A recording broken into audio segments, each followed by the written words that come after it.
Bernanke admits on video, which we're about to see, that the Federal Reserve caused the Great Depression. The Federal Reserve contributed to the Great Depression in a couple of ways. First of all, the Fed was slow to ease monetary policy, to use monetary policy to provide support for the economy. Correct, because he's not telling you. Instead, by keeping monetary policy too tight for too long, the Fed allowed prices actually to fall. There was a period of deflation where prices were falling very sharply, which turned out to be a very negative thing for the economy. So monetary policy was too tight, too long. It was not supportive of the economy, did not keep prices stable the way we are mandated to do today. The other problem that the Federal Reserve made in the 1930s was that it didn't do enough to protect the stability of our financial system.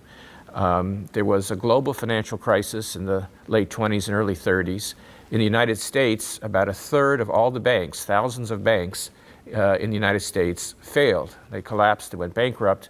People lost their money because we didn't have deposit insurance protecting people's deposits in the banks.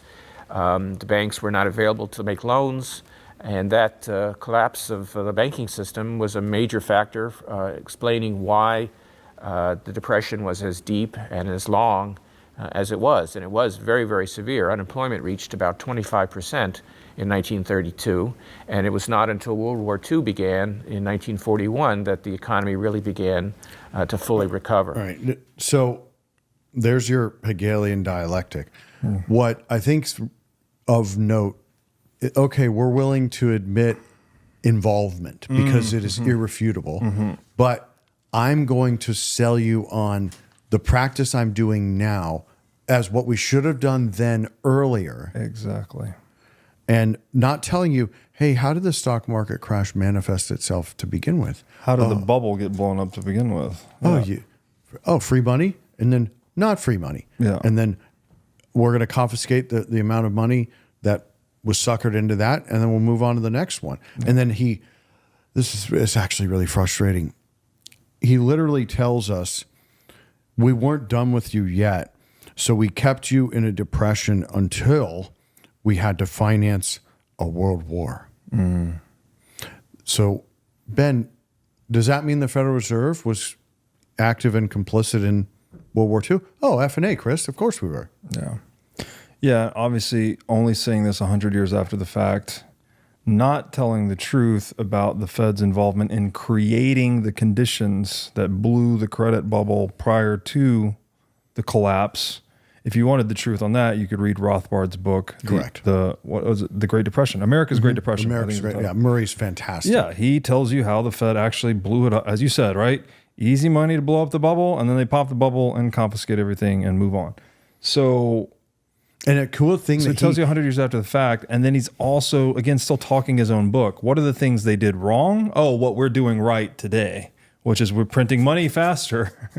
And what was the second thing? Prices going down is bad? For whom, Ben? Yes, exactly. That causes unemployment? Come on. Yes, right. Give me a break. And what he said, they didn't do enough to support financial stability, which is a very vague thing let me dive to into say. that doublespeak. Yeah.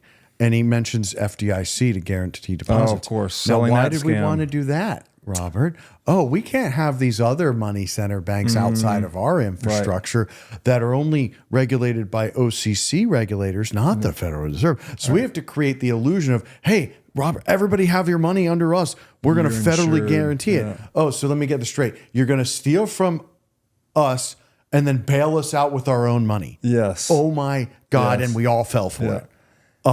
And the insurance scheme is underfunded by like 99%. Oh, that's just like, I can't, I mean, largely it's hard to like process all of this when you at least have a fundamental understanding of who, when, why, where, how, right? And it's just like, we've fallen for it so much, it's infuriating. Yeah, it's like You watch that, you can tell he's lying. I know, I was going to say, the way he holds his mouth and like kind of restricting his face, and it's like, man, it looks really painful for you to talk, dude. And yeah, so it's almost like the corruption of money. We're to blame for not doing what we're doing now. What? It is corrupting. I mean, it corrupts everything, but it's corrupting. Like this guy's basically sold his soul, right? He's sitting there Yeah, go to Mr. So now Bloom. we'll play Mr. Bloom, who is telling the truth about money. Commissioner, Mr. President, I rise again, I'm afraid, to make the same old hoary speech that I've been making here for several years, and that is, it is my opinion that you do not really understand the concept of banking. All the banks are broke. Bank Santander, Deutsche Bank, Royal Bank of Scotland, they're all broke. And why are they broke? It isn't an act of God. It isn't some sort of tsunami. They're broke because we have a system called fractional reserve banking, which means that banks can lend money that they don't actually have. It's a criminal scandal, and it's been going on for too long. To add to that problem, you have moral hazard, a very significant moral hazard from the political sphere. And most of the problem starts in politics and central banks, which are part of the same political system. We have counterfeiting, sometimes called quantitative easing, but counterfeiting by any other name. The artificial printing of money, which if any ordinary person did, they'd go to prison for a very long time. And yet governments and central banks do it all the time. Central banks repress the amount of interest that rates are, so we don't have the real cost of money. And yet we blame the real retail banks for manipulating LIBOR. The sheer effrontery of this is quite astonishing. It's central banks. It's central banks that manipulate interest rates, Commissioner. And plus, underneath all this, we talk loosely, in a rather cavalier fashion, do we not, about deposit guarantees. So when banks go broke through their own incompetence and chicanery, the taxpayer picks up the tab. It's theft from the taxpayer. And until we start sending bankers, and I include central bankers and politicians, to prison for this outrage, it will continue. So let's unpack one piece at a time real quick. This will be fun. So he says he starts with the banks are bankrupt. Mm-hmm. They're insolvent. Mm-hmm. Okay. Folks, in the United States, the current capital reserve ratio is 1.7%. Mm-hmm. So they are insolvent right this second, like you said, not by act of God, by rule of law, by application of law and regulation. Fractional reserve banking is insolvent. So we're going to purposely put these on a precipice. Then moral hazard. Why? Okay, if the central bank suppresses the cost of money substantially below the natural cost of money, what happens? The demand for that goes up. Mm-hmm. So then we're already sitting on the edge. Now we're going to blow a credit bubble, and we don't really give a shit because we're still making money the whole way by issuing debt. And who makes money on that? The investment bank, the sellers of that debt, and then ultimately, briefly, the investors before it ends up defaulting, right? All as a theft of time preference, a theft of purchasing power in the future, and a theft of present value. And then in the scenario with which that bubble can no longer go any further, we then raise rates to ramp up the crash, confiscate everything. All the collateral. And steal the theft from the taxpayer.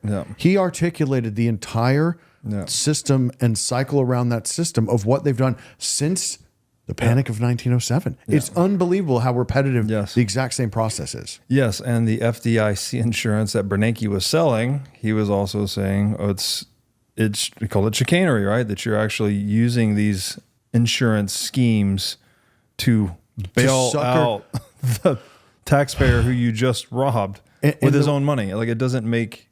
He's calling and we're going to how it centralize deposits because we're only going to give FDIC insurance to it. So at this time, it was to $5 million of collateral above in 1907, and then it later... So they bankrupt smaller banks. Exactly. Slowly and then we want to concentrate all the deposit assets because then we can fraction reserve more. Yes. It's so brilliant.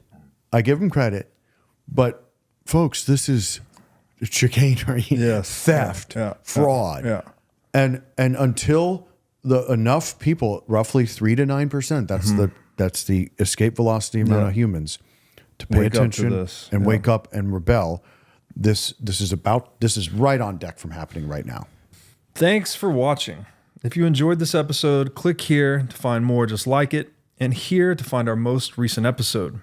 Also, make sure to like this video to help shine light on the corruption of money, and be sure to subscribe to this channel to stay connected.